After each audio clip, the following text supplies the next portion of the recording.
Bom dia a todos presentes, a todos que nos assistem de casa. Hoje, em especial, também bom dia a todos membros da ICLB que nos assistem, espalhados por todo o Brasil. Que a paz de Deus seja com cada um de vocês. Eu gostaria de saudá-los com uma palavra que está no Salmo 86, versos 11 até o 17. Passo a ler. Ensina-me, Senhor, o teu caminho, e andarei na tua verdade. Põe em meu coração o desejo de temer o teu nome. Eu te darei graça, Senhor Deus meu, de todo o coração, e glorificarei para sempre o teu nome. Pois grande é a tua misericórdia para comigo, e me livraste a alma do mais profundo poder da morte. Ó Deus, os soberbos se levantam contra mim, um bando de violentos procuram tirar minha vida. Eles não te consideram, mas tu, Senhor, és Deus compassivo e bondoso, tardio em irar-se e grande em misericórdia e fidelidade. Volta-te para mim e tem compaixão de mim. Concede a tua força ao teu servo e salva o filho da tua serva. Mostra-me um sinal do teu favor, para que o vejam e se envergonhem os que me odeiam. Pois tu, Senhor, me ajudas e me consolas. Até aqui a palavra do Senhor. Vamos orar? Querido Deus e Pai, assim como salmista, Senhor, nós em grande humildade chegamos diante de Ti e reconhecemos, Senhor, o Teu poder, Senhor, o Teu controle total sobre as nossas vidas e a Tua infinita misericórdia, Senhor. Também que nós possamos ter um coração aberto para aprender de Ti, Senhor, para sermos ensináveis, para humildemente ouvir, Senhor, aquilo que Tu queres nos falar e nos ensinar, Senhor, através das Tuas santas escrituras, através da oração, Senhor, um momento de comunhão contigo e também através daqueles, Senhor, dos irmãos que Tu envias para falar a Tua vontade para nós, Senhor.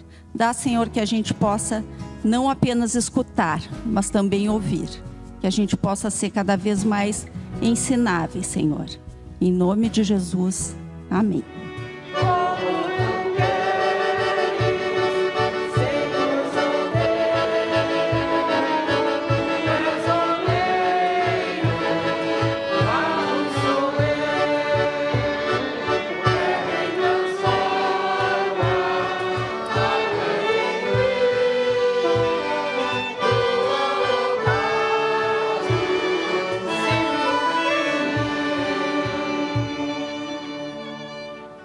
Assim como nós estamos, vamos escutar da palavra de Jesus, da palavra de Deus.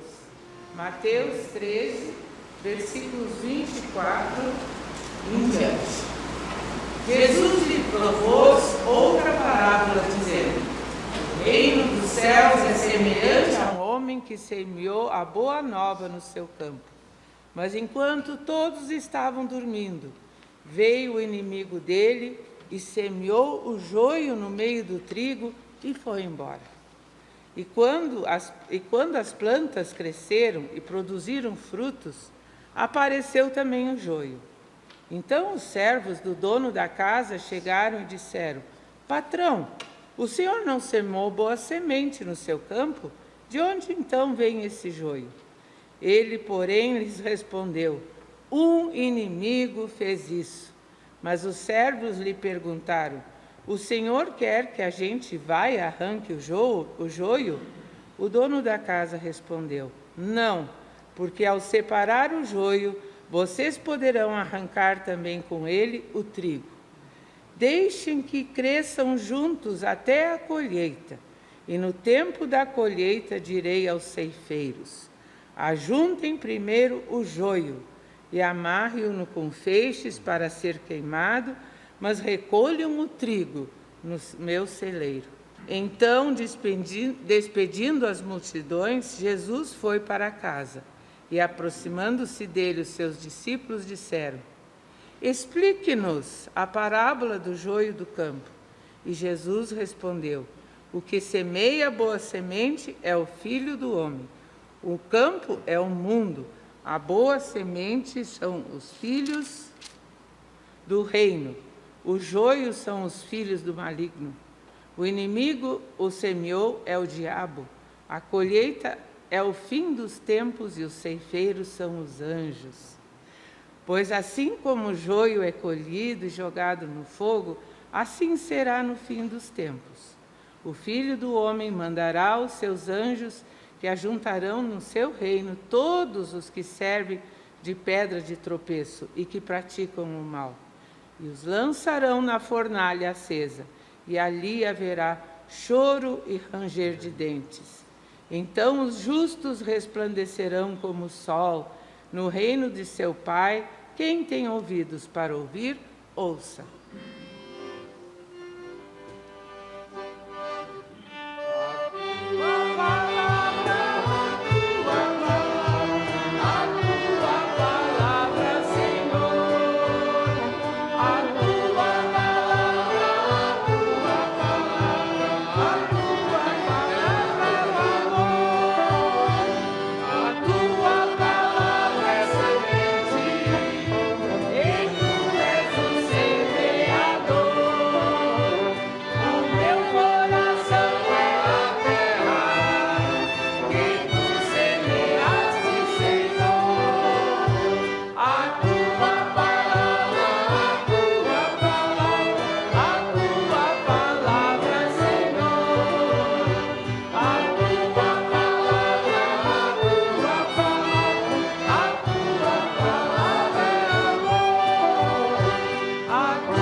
Vamos orar. Sim, Senhor, a Tua palavra é amor, a Tua palavra é semente que é lançada em nossos corações com o fim de que possa brotar vida em nós.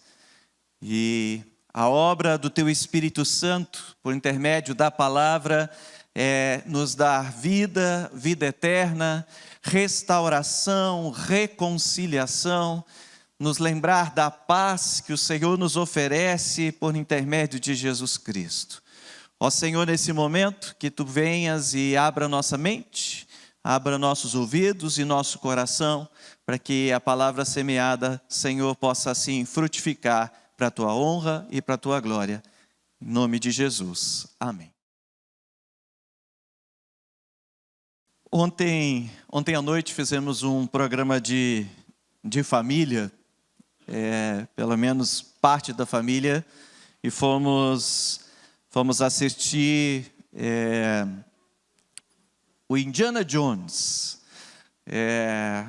O Isaac, nosso filho mais novo, nem sabia que existia Indiana Jones, mas foi para nós a sessão nostalgia aí do nosso tempo. O filme mais aguardado a cada ano era um novo filme do Indiana Jones.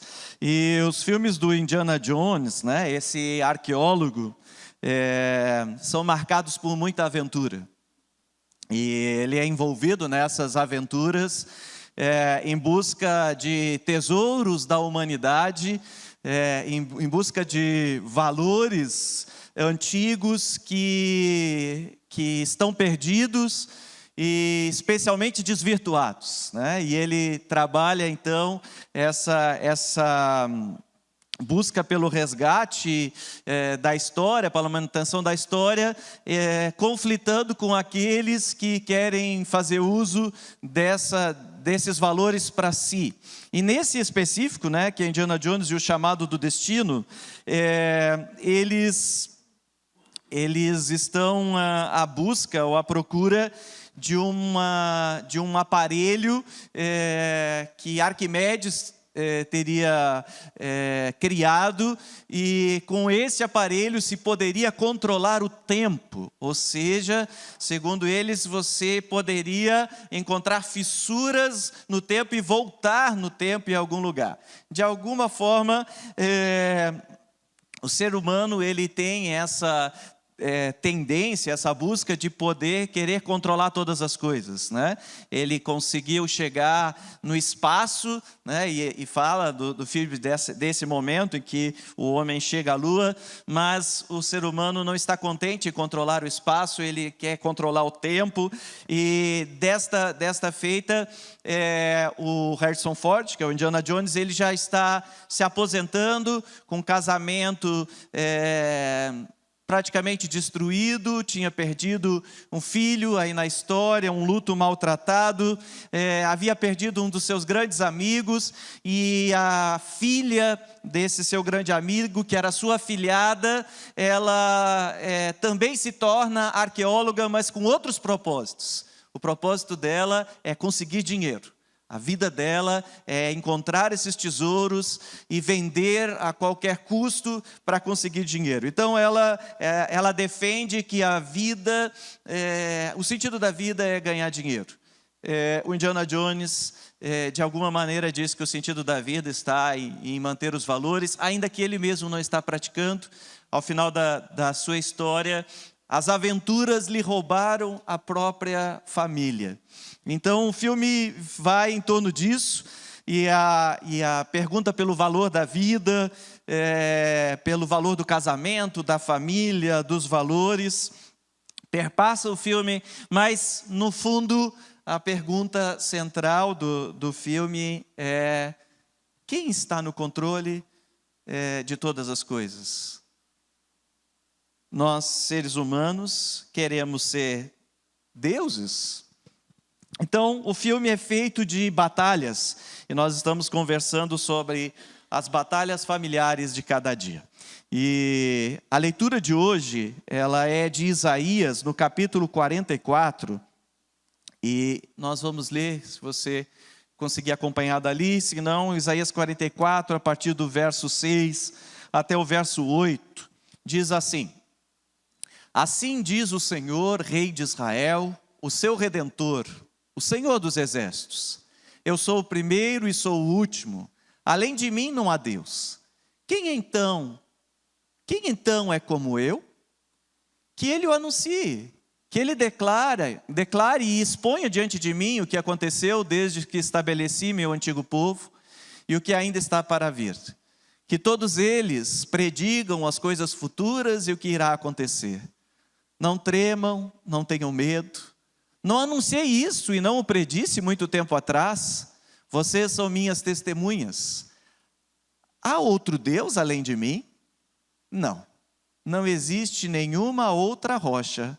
Não conheço nenhuma.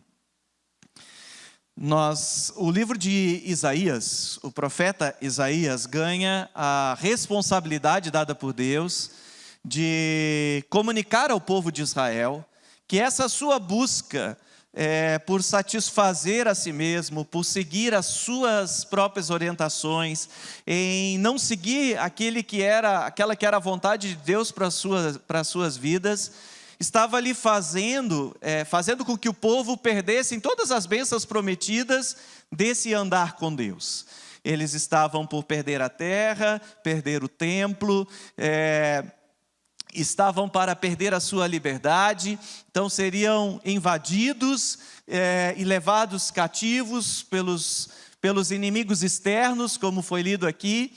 O povo de Israel está sendo avisado que essa sua busca por viver as suas aventuras longe de Deus, e viver as suas batalhas em função de si mesmos estava fazendo com que eles perdessem valores fundamentais da vida e especialmente do seu relacionamento com Deus. E aqui, a partir dos últimos desses capítulos que circulam o nosso texto, nós temos uma promessa de Deus de que ainda assim, ainda que o povo tenha sido rebelde, ainda que o povo tenha se desviado, o amor e a misericórdia de Deus pelo povo era tão grande que Deus os traria de volta, que Deus os ajudaria a retornar, ainda que eles enfrentassem e enfrentariam muitas batalhas. As batalhas que cada um de nós sabe e que enfrenta a cada novo dia. E aí a pergunta dessas batalhas aqui do povo de Israel e das nossas batalhas do dia a dia, de lá onde nós estamos, da nossa própria casa, muitas delas estão em volta com as perguntas que estão nesse texto. Olhem comigo e reflitam se não é assim que muitas das nossas batalhas, das nossas casas, dos nossos relacionamentos, do nosso mundo, não estão atreladas a essas perguntas. Quem manda mais? Quem sabe mais? Quem pode mais? Quem prevê mais? Quem sabe, né, das coisas que vão acontecer? E normalmente nós somos profetas de causas acontecidas, né? Então quem nunca disse, eu te falei, eu já sabia. E aí as nossas batalhas por quem tem a última palavra. Quem sabe mais, quem pode mais, quem manda mais, quem tem a última palavra. Nações brigam por isso até hoje. Maridos e mulheres brigam por isso ainda hoje. Pais e filhos brigam por isso. Pessoas no seu trabalho vivem, por vezes, em batalhas e guerras, se perguntando, querendo definir quem é que tem o controle sobre tudo. E aí, se nós olhamos com detalhes para esse texto, nós vamos ver que o profeta Isaías, ele quer lidar com a raiz do problema, ele vai no centro do problema. Porque desse centro do problema, da grande batalha, decorre todas as batalhas menores que nós vamos viver. E qual é a grande batalha? A grande batalha é essa. Quem realmente é Deus? Quem que governa? Quem está no controle de tudo? Quem tem a última palavra? Quem realmente sabe? Nós, seres humanos, vivemos teimando com Deus, desacreditando do que Deus diz. Assim é o registro bíblico, que desde o começo nós, enganados e semeado em nosso coração pelo inimigo de Deus, a dúvida quanto ao que Deus diz. Será mesmo que é verdade isso que Deus está dizendo? Será mesmo que vocês vão sofrer alguma consequência se buscarem viver para si mesmos, se buscarem viver para os seus prazeres, se quiserem viver a partir da sua própria força? Será mesmo? A grande pergunta é essa, da grande batalha: quem governa as nossas vidas? Quem governa o mundo? Quem governa a nossa casa? Ou a gente vai continuar disputando para ver quem tem mais força, quem tem mais argumentos, quem tem mais conhecimento, quem tem mais poderio financeiro, todas essas forças que vêm à tona nas nossas batalhas. Lutero, ele é certeiro ao dizer que o cumprimento ao primeiro mandamento é o que nos possibilita cumprir todos os outros. Se nós compreendermos qual é o primeiro mandamento e conseguirmos viver em busca de cumprir esse mandamento, todos os demais que seguem nos serão então possibilitados de cumprirmos. Ainda que enfrentemos a luta contra nós mesmos, as batalhas interiores e as batalhas do nosso exterior. A grande pergunta é essa. A palavra diz: eu sou o Senhor teu Deus, que te tirou do Egito, da terra da escravidão. Não terás outros deuses além de mim. Quem é o Senhor? Assim diz o texto. E nós vivemos e sabemos que tudo que existe no mundo surge a partir do que Deus fala. E aí o nosso texto também diz: assim diz o Senhor. A fé vem pelo ouvir do que o Senhor diz. A primeira grande batalha que nós enfrentamos é sermos ensináveis. Ainda estamos dispostos a ouvir? Nas batalhas do dia a dia, muitas vezes nós não ouvimos os outros. E sabe de onde isso decorre? Isso decorre do fato de que muitas vezes nós não ouvimos o que Deus está falando conosco. Ao não ouvirmos o que Deus está falando conosco, nós deixamos de ouvir aquilo que outras pessoas dizem. De certa maneira, nós vamos todos tentando ser Deus, controlador de tudo, conhecedor de tudo, com a capacidade de fazer todas as coisas. Mas o texto diz que só tem um Senhor e um Salvador. Se você ler, na minha versão diz: assim diz o Senhor, o Rei e Redentor de Israel. Assim diz o Senhor e Salvador das nossas vidas. Aquele que veio até nós para nos reconciliar com Deus, aquele que nos perdoa, aquele que nos aceita novamente, aquele que nos coloca de novo junto do Pai e que por sua misericórdia ouve a nossa oração e nos perdoa. Assim nós precisamos enxergar Deus, aquele que vem em nosso socorro e nos salva de nós mesmos, nos salva do nosso pecado, nos salva desse desejo de achar que vamos conseguir sozinhos e que podemos sozinhos. Ele é o nosso Salvador, Salvador do pecado que nos afasta de Deus, desse pecado que nos domina. Mas esse mesmo Deus, Ele não é só Salvador, Ele quer ser Senhor. Então esse Deus em quem nós cremos e recebemos dele a graça, nós somos chamados agora a obedecer. A viver segundo o seu mandato, viver segundo a sua palavra. Assim diz o Senhor, Ele fala conosco, Ele é Senhor, Ele é Salvador. Ele é quem comanda as batalhas. Ele é o Senhor dos exércitos. Nós vivemos num país onde não temos guerra civil, não enfrentamos essa guerra tão de perto assim, ainda que tenhamos muitas guerras acontecendo e guerras sangrentas. Mas todos nós vivemos essas batalhas. E aí o texto diz: em quem nós confiamos? Nas batalhas que estamos enfrentando todos os dias. No Senhor e Salvador, o Senhor dos exércitos.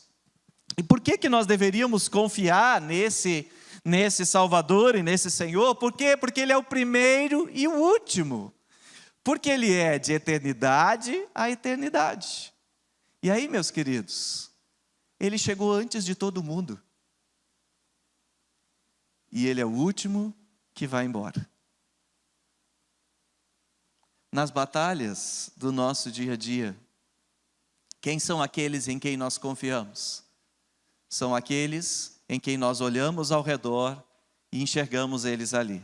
E nós dizemos: todo mundo pode ir embora, mas esse aqui já estava comigo desde o começo. E quando todo mundo vai embora, está ali.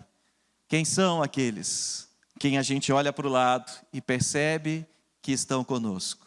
E aí, queridos, eu e você vamos ter que olhar para o lado com sinceridade e dizer que não existe ninguém que está lá no começo das nossas vidas e que vai estar lá no final da nossa história. Agora, o Senhor que comanda as batalhas, Ele é de eternidade a eternidade. Ele conhece todas as coisas que já aconteceram. Ele conhece tudo aquilo que está por vir. Então, nas batalhas que estamos enfrentando a cada dia, não queiramos nós mesmos sermos deuses ou atores principais dessa história. Confiemos naquele que é o primeiro e o último. Até porque, meus queridos, a Bíblia está cheia dessa expressão: não tenham medo, não fiquem apavorados, nem tenham medo. Vamos enfrentar batalhas. No mundo, a vez de passar por tribulação, mas tem de bom ânimo, eu venci o mundo. Quem disse isso? Jesus. Jesus enfrentou as batalhas, mas ele sabia quem era esse Deus, ele mesmo, Deus de eternidade a eternidade, mas ele também sabia que as promessas e a palavra de Deus sempre se cumprem.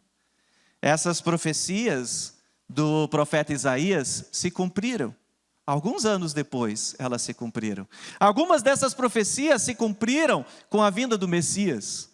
E ao lermos as Escrituras, nós vamos perceber que não existe nenhuma das promessas de Deus que não se cumprem ou que não se cumprirão. A palavra de Deus permanece para sempre. No que nós temos depositado nossa esperança, nossa vida? Nas promessas de quem? Daqueles que não podem cumprir com suas promessas? Ou nas promessas daquele que cumpre todas elas? E eu tenho certeza de que se você olhar para as Escrituras, mas também, especialmente, se você olhar para a sua própria vida, você vai ver inúmeras promessas que já foram cumpridas na tua vida. Por isso, meus queridos, nas batalhas de cada dia, não queiramos nós lutarmos sozinhos e nem queiramos nós assumir o controle de todas as coisas e nem assumir essa batalha como uma batalha principal contra as outras pessoas. A grande batalha é essa que nós travamos contra nós mesmos, em não deixarmos que Deus seja o Senhor e o Salvador de cada momento da nossa vida e da nossa história. E se vocês seguirem o texto, vocês vão perceber que do versículo 21 ao versículo 28 do capítulo 44, ele faz uma série de promessas de livramento. Ele diz: eu criei vocês, eu nunca vou esquecer de vocês. E essa é uma promessa bíblica, desde o início, perpassa toda a história da humanidade. O Senhor que nos criou não nos abandona, Ele não nos desampara. Ele conhece as nossas lutas, mas Ele batalha conosco. E mais, Ele sabe que nós falhamos nas nossas batalhas. Nós falhamos, inclusive, nessa principal batalha, que é deixar que Ele controle todas as coisas. O povo de Israel falhou, mas Deus os perdoou. Ele os trouxe de volta para o caminho. Quantas são as vezes em que, em meio às batalhas, nós desconfiamos de Deus? Ou, por vezes, nós ficamos cegos e não conseguimos enxergar aquilo que Deus está querendo e vamos na nossa força e com isso nos machucamos aos outros. E aí, se vocês lerem o texto, eu convido você a fazer a leitura de todo esse capítulo em casa depois. Ele diz que Deus... Assim como Romanos capítulo 8, versículo 28 fala, em tudo Deus está trabalhando para o nosso bem.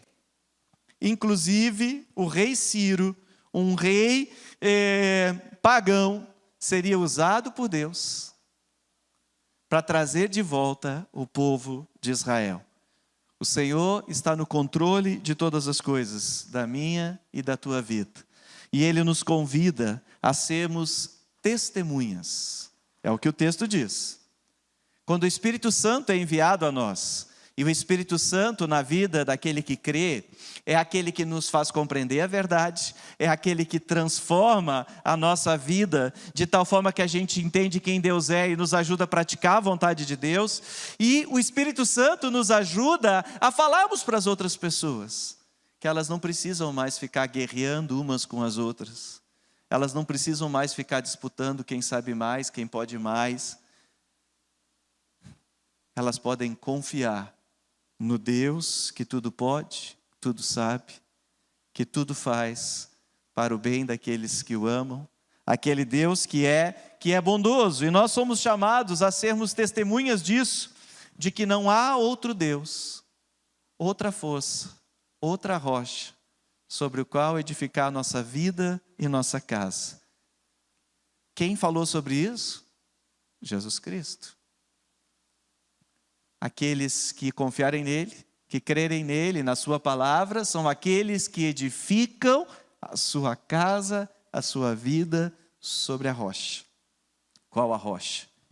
A rocha que é o próprio Deus, que é o próprio Cristo. Ele é a base, ele é o centro, ele é Deus.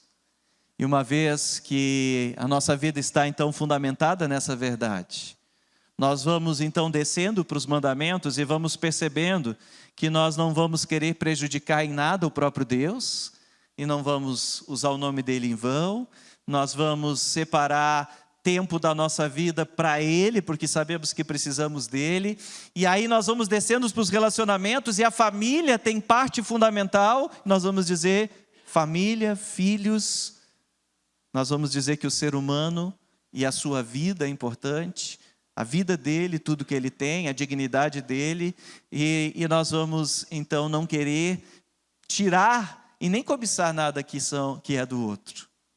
Traga isso, tudo isso, para o teu dia a dia, e vamos ver se não é assim, que o inimigo vai semeando em nossos corações esse joio, e daqui a pouco lá em casa, a gente está brigando de novo, sobre quem tem razão, sobre de que jeito é melhor, e aí a gente está desconfiando de Deus, ao ponto de acharmos que vamos conseguir por nós mesmos mudar a outra pessoa. Só o que nós podemos fazer é deixar que o Senhor olhe para dentro de nós e nos ajude a lidar com a maior de todas as batalhas, a batalha do pecado, do desejo do ser humano de ser Deus e determinar os seus caminhos. O povo de Israel, a duras penas, sofreu os prejuízos dessa decisão. Por Jesus Cristo nós somos hoje perdoados. Por Jesus Cristo nós somos hoje reconciliados com Deus. E somos chamados a viver essa busca de reconciliação uns com os outros. Que nas batalhas do nosso dia a dia, a principal delas é essa. A batalha do nosso coração que teimosamente quer estar no controle de todas as coisas. Eu quero te convidar a entregar para o Senhor a tua vida, teu coração, as tuas batalhas, porque Ele é o primeiro e o último, o que cumpre as suas promessas. Aquele que nos ama, que deu sua vida por nós e que quer nos ajudar a viver em novidade de vida. Amém? Convido os irmãos a nos colocarmos de pé e juntos, em resposta a essa palavra, confessarmos nossa fé com as palavras do Credo Apostólico. Creio em Deus Pai Todo-Poderoso, Criador do céu e da terra, e em Jesus Cristo, seu Filho unigênito, nosso Senhor, o qual foi concebido pelo Espírito Santo, nasceu da Virgem Maria, padeceu sob o poder de Pôncio Pilatos, foi crucificado, morto e sepultado. Desceu ao mundo dos mortos, ressuscitou no terceiro dia, subiu aos céus e está sentado à direita de Deus Pai Todo-Poderoso, de onde virá para julgar os vivos e os mortos. Creio no Espírito Santo, na Santa Igreja Cristã, a comunhão dos santos, na remissão dos pecados, na ressurreição do corpo e na vida eterna. Amém. De acordo com o Plano Nacional de Ofertas da IECLB, as ofertas do dia de hoje são sinodais. Isso significa que cada sínodo define o destino das ofertas. Você pode ofertar através do aplicativo da IECLB ou em sua comunidade.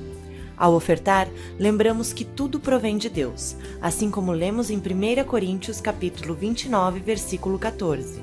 Porque tudo vem de ti, e nós só damos o que vem das tuas mãos. Que Deus abençoe as dádivas e as pessoas doadoras.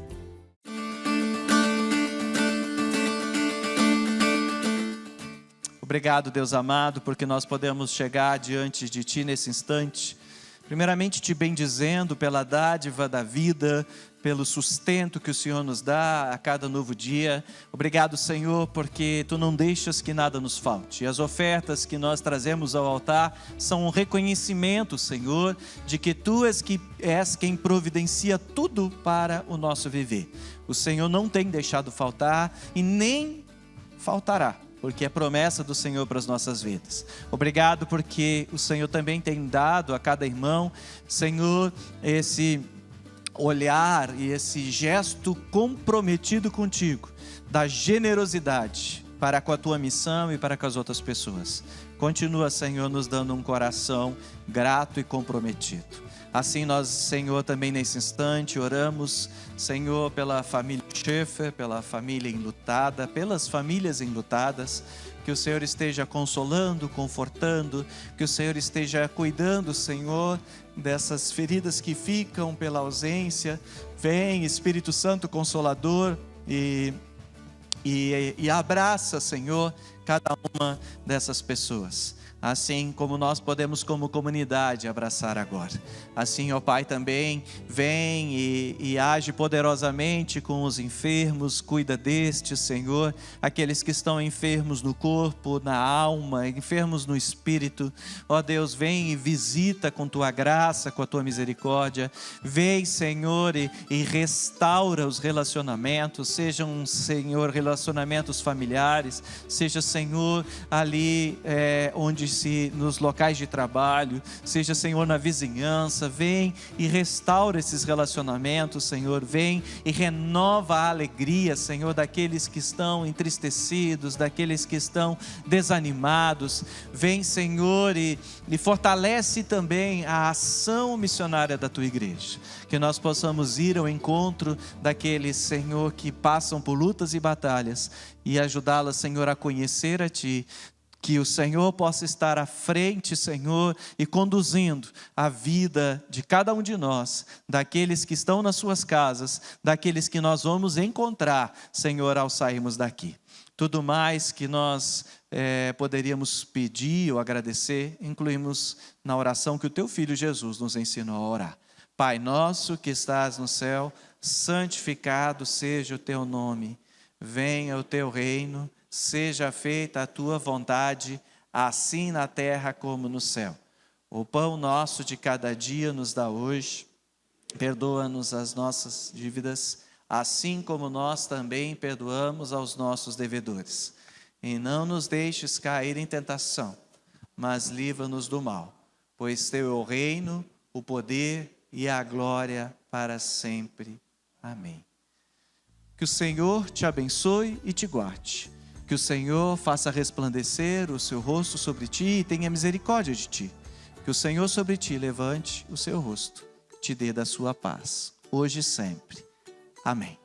Tenhamos todos um bom domingo, abençoada semana, que possamos ir servir ao Senhor com alegria. Cantamos a última canção.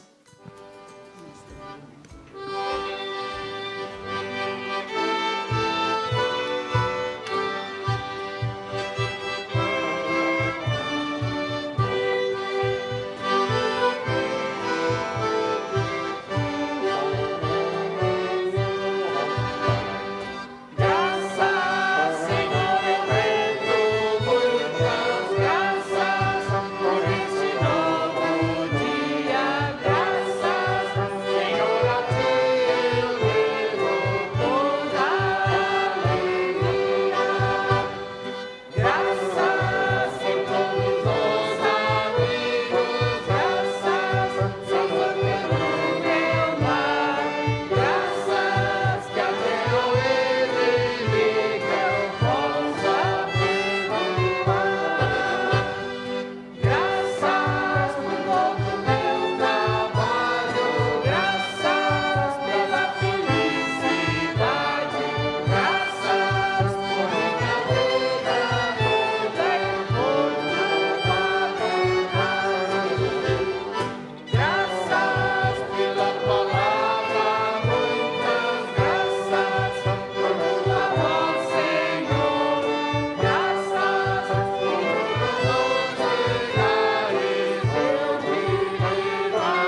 Somos Igreja de Cristo.